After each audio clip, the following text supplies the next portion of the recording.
the morning. The Young and the Restless spoilers. Patty's violent attack leaves Jack fighting for his life. The Abbott family is about to face one of its most terrifying nights yet, as Jack Abbott's dangerous confrontation with Patty Williams takes a shocking and bloody turn. What began as a desperate attempt to intimidate Patty and force the truth out of her spirals into chaos when Patty, cornered and unstable, reacts with terrifying violence. Jack believed he still had some control over the situation. He thought he could push Patty just far enough to make her panic, confess, or slip up. But Jack underestimated how dangerous Patty could become when she felt trapped. Patty had already been unraveling, torn between fear, rage, obsession, and the belief that everyone around her was trying to destroy her. When Jack's threats became too sharp, too personal, and too impossible for her to escape, something inside Patty snapped. In one horrifying moment, the argument turns physical. Patty strikes. Jack barely has time to understand what has happened before the pain hits him. The wound is deep. The blood comes quickly. For a second, Jack remains standing, shocked by the violence of it all, his eyes locked on Patty as if he cannot believe even she has gone this far. Then his strength begins to leave him. His body weakens. His breathing turns uneven. He reaches for something to steady himself, but there is nothing there. Jack Abbott collapses. The room falls into a chilling silence, broken only by Patty's panicked breathing. For the first time, she seems to realize the full weight of what she has done. This is no longer a threat, no longer a twisted game, no longer one of Patty's emotional outbursts that can be explained away. Jack is on the floor, bleeding heavily, and his life is slipping away in front of her. Patty's face twists with horror. She whispers his name, but she does not move toward him. Fear takes control. Her mind races. If she stays, she will be arrested. If Jack dies, everything is over. Every secret, every lie, every unstable decision has led her to this moment. Instead of calling for help, Patty chooses the cowardly path. She runs. She leaves Jack behind, unconscious and bleeding, with only faint traces of her presence scattered across the scene. A dropped object, a smear of blood, a door left open. A trail that may or may not be enough for the police to follow. But time is already running out. When Kyle and Diane return after the rescue, they expect to find answers. They expect tension. They expect Jack to be shaken, angry, or ready to confront them about what happened. What they do not expect is the nightmare waiting for them. Diane is the first to see him. Her entire body freezes. For one brief second, she cannot speak. Her mind refuses to accept the image in front of her. Jack Abbott, the man who has fought through betrayals, family wars, heartbreak, and countless enemies, lying motionless in a pool of blood. The sound that escapes Diane is not a word. It is a broken cry, raw and instinctive, the sound of someone seeing her worst fear come alive. Kyle rushes past her. "Dad!" His voice tears through the room as he drops to Jack's side. Kyle reaches for him, desperate to find a pulse, desperate to see his father open his eyes, desperate for any sign that this is not too late. But Jack's skin is pale. His breathing is shallow. His blood is everywhere. Diane falls to her knees beside them, trembling as she presses her hands against Jack's wound, trying to stop the bleeding. Her panic fights against her need to stay focused. She tells Jack to hold on, to stay with them, to keep breathing. But each second feels like it is stealing him further away. Kyle calls emergency services, his voice breaking as he demands an ambulance immediately. He tries to sound strong, but the terror in him is impossible to hide. This is not a business crisis. This is not another Abbott family scandal.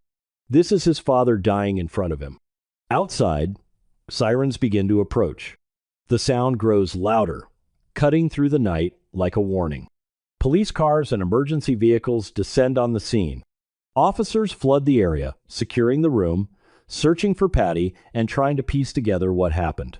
Paramedics move fast, pushing Kyle and Diane back just enough to reach Jack and begin working on him. Diane refuses to let go at first. She is covered in Jack's blood, her hands shaking, her eyes locked on his face. One of the paramedics tells her they need space. Kyle gently pulls her back, though he looks just as shattered.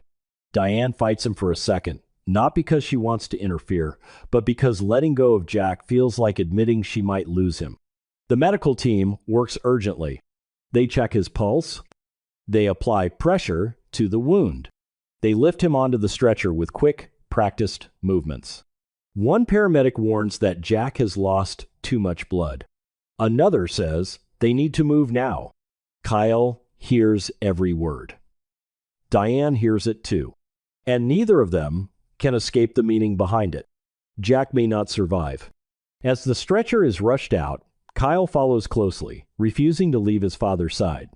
Diane stumbles after them, still crying, still calling Jack's name, still begging him to fight. Behind them, police continue to search the scene. Patty is gone, but her violence remains everywhere. At Genoa City Memorial, the nightmare only deepens. The hospital doors burst open as paramedics wheel Jack inside. Doctors and nurses surround him immediately. Kyle and Diane are forced back as the medical team takes control. Jack is rushed toward surgery, barely conscious, his condition deteriorating by the minute. A doctor finally turns to Kyle and Diane with a grim expression. Jack needs emergency surgery. The wound is severe. He has lost a dangerous amount of blood. The next few hours will determine whether he lives or dies. Those words hit Kyle like a physical blow. He stands there, frozen, unable to process the possibility that his father, the man who always seemed larger than life, might not make it through the night. Diane breaks down, overwhelmed by guilt, fear, and rage. She had survived her own ordeal. She had believed the worst was behind them. But now Jack is the one paying the price. Soon, the Abbott family gathers at the hospital. Tracy arrives devastated, her composure crumbling the moment she sees Kyle's face. She does not need anyone to explain how bad it is. The fear in his eyes tells her everything. Ashley, Billy, and the rest of the family are drawn into the crisis, each carrying their own complicated history with Jack, but all united by one desperate hope, that he survives.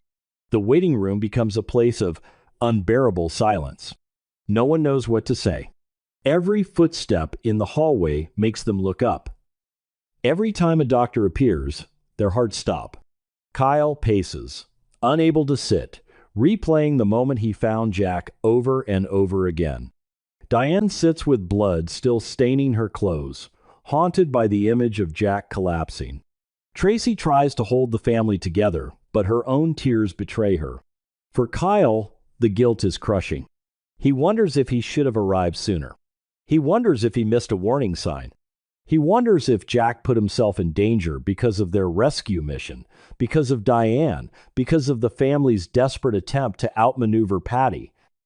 His anger builds, but beneath it is terror, the kind of terror a son feels when he realizes he may never hear his father's voice again. Diane's fear turns into something darker. She cannot stop thinking about Patty running away while Jack was bleeding on the floor. The thought consumes her. Patty did not just attack Jack. She abandoned him. She left him to die. And if Jack does not survive, Diane knows this will no longer be just another Abbott family tragedy. It will be a war. Police officers question Diane and Kyle, trying to understand what happened before the attack. Diane struggles to speak clearly. Kyle answers through clenched teeth, barely containing his fury. They both know Patty is unstable, but this time instability is not an excuse. This time, someone may die. As the police expand the search, the pressure rises.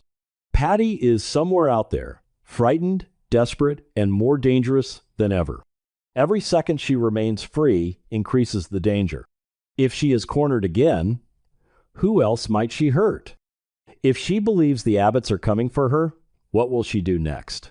Back in the operating room, Jack fights for his life. Doctors work urgently to stop the bleeding and repair the damage. His condition remains critical. The surgery stretches on, each passing minute dragging the family deeper into fear. No one says it aloud, but everyone is thinking the same thing. What if Jack does not wake up? For the Abbotts, Jack has always been more than a brother, father, or husband. He is the center of the family's strength. He is the one who fights, protects, schemes, forgives, and rises again, no matter how many times life knocks him down. Seeing him helpless forces every member of the family to face a truth they have avoided for years. Jack is not invincible. In the waiting room, Diane finally breaks. She tells Kyle that Patty cannot get away with this. Her voice is low, trembling, but filled with rage. Kyle warns her not to do anything reckless, but Diane's grief is already turning into determination. She has been threatened, hunted, and pushed to the edge. Now Jack may die because Patty lost control. Diane's question hangs over everything. How can she possibly let Patty walk away after this?